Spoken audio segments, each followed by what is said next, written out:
Atin naman gugulayin ngayong umaga. Ating ibubulang lang ang sitaw na bagong pitas. Manamis-namis ito.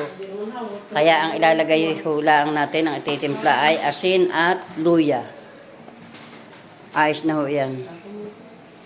Abangan nyo maya-maya ang ating pagluluto. Tapos, meron tayong ipiprito na maliputo. Anong maliputo? Iluluto na natin ang maliputo. Anong maliputo yan? Ano ga? Inakay ang mahal niya yan. Ganito pala ang maliputo pag maliliit. Parang ayungin. Piprito natin yan guys. Lubog sa mantika para masarap. Yan ay kasopas nito. Ating ibubulang lang.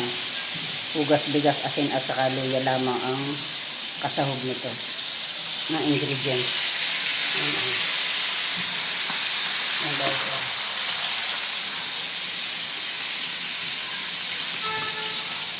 Ito, tapos may toyo, may kalamansi, tapos pipisaan na ng sili. Warren Diyo. Pinaka-importante. Kahapon nakakalimutan ho natin maglagay ng malunggay. Kami araw-araw nagmamalunggay. Gano'n ng araw, puro matatanda na ho rin ang tao. Puro high blood pa. Puro may meat. Merong gusto yung malutong. Tanong mo, malutong. Gusto ko yung minahay-himay. Saka may asin na yata rin, ano? Luto na ang ating bulang lang na paayak. Paayak sitaw? Sitaw. Ayos na.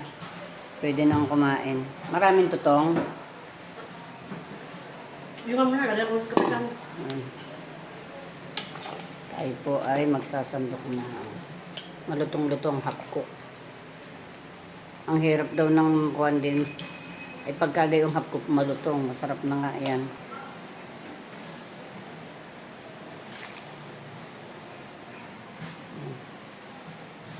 Kakain na guys. Dapat dito lang si guys, yan, kainit naman ang sausawan ng isda. Yan. Ayos na. Ay maghahain na at kakain na ang ating buong pamilya. Buong pamilya. Basta tayo'y magkasama, laging mayroong umagang kay ganda. Yan yan. Ganyan ho ating mga kapitbahay. Ganyan po tayong kabait sa ating mga kapitbahay. Kailangan po, hindi sila magugutom. Parang tayo.